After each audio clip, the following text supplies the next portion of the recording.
Greetings. Welcome to The Way to Life. My name is Samuel. I'll be your guide today. Today we're going to talk real quick about a very interesting portion of Scripture. A lot of folks don't pay attention to, but it's interesting and it's really relevant to our lives because there was a war that started in the book of Genesis not between good and evil necessarily, but between two seeds, right? And these seeds have been at war since the garden all the way till now, and it affects each and every one of our lives. But the war took place. It may look like it started there in the garden, but actually it started in heaven. We all know the story. There was an angel that wanted the throne of the Father. He says, "I want it. I'm going to have it." And he had these 5 I wills. I will get there. I will take it. And as soon as he envisioned himself taking the throne of the Most High, he was booted out of there, right? Him and 33%, interesting number 33, very popular with occult scientists. We'll get into that at another date, but put a pin right there. 33% of the angels was cast to the earth, out of heaven. They lost everything, no redemption possible, and so now they wage war against the Most High, and they do so through the affairs of man. So, Genesis chapter 3, enter the serpent, talking serpent. Said, "Eve, hey, check this out. Look at this fruit over here. Smells good, don't it? Looks good, right? Feels good. It tastes good too.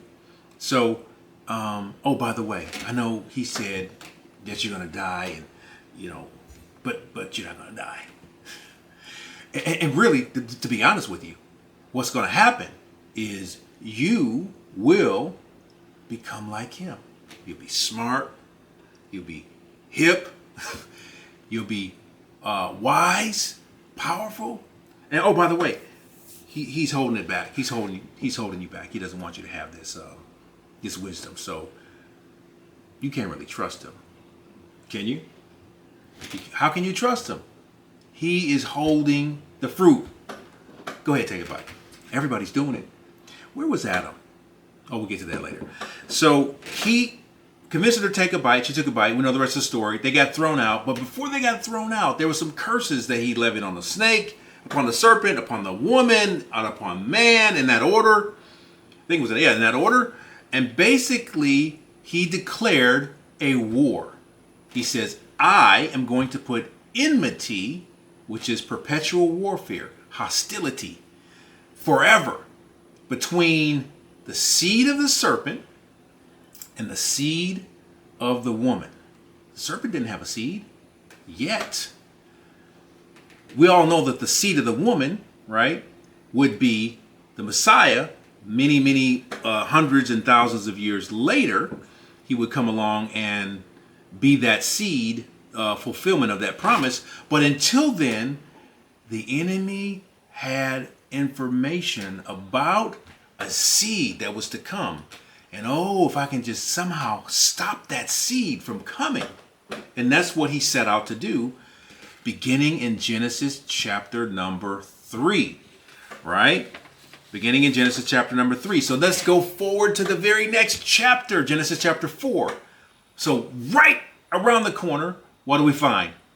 The seed war gets crazy. Now it's no longer spiritual, eating fruit and being cursed and all this stuff like that. Now it's physical, right? People are getting ready to get touched. So we have 2 brothers, Cain and Abel. Cain was the older, Abel was the younger. One of the brothers was obedient, did the right thing, brought the right sacrifice. The Most High said, "Bring this type of sacrifice." And he brought that type of sacrifice. The other son said, "I'm going to bring what I want. I'm going to give him what I want." Sound familiar? Sounds like a little rebellion there, right? I'm going to do it my way. And what happened? He got rejected. And in his rejection, the scripture is very clear. It says these words: "If you do well, you will be accepted. But if you do not, sin lies at the door and it's waiting for you," right? There's another scripture I believe it's in one of the epistles, that says that let no man think that when he is tempted, right, that he's tempted by Yahuwah, but every man is tempted when he's drawn away of his own lust and enticed. And then when sin is conceived, it's going to bring forth what? It's going to bring forth death, right? So this conception took place in the heart of Cain, and Cain did what? He slew his brother, murdered him, right? And we know the story from there is that he received the mark in his head, and he had to walk the earth for the rest of his life as a condemned, convicted castaway, as a murderer. And the seed war now has a person who is not only marked, but he's condemned, and his entire lineage becomes infiltrated with all types of murder, debauchery, evil, and it becomes not the physical seed yet, but we're getting closer. We went from a seed, a transference of power in the garden where Adam and Eve transferred their authority to the serpent, and now we literally have a man called Cain who was cursed, condemned, with a mark on his head, and all his descendants, every one of them, were from a cursed seed line. In our next episode, we're going to talk about not the figurative, not the spiritual, but the literal infiltration of this serpent seed that was designed to try to destroy the coming of the promised seed through the woman. We're going to talk about how the watchers went into the daughters of men, and infiltrated the seed of the serpent. Next time. Thank you. We'll see you soon.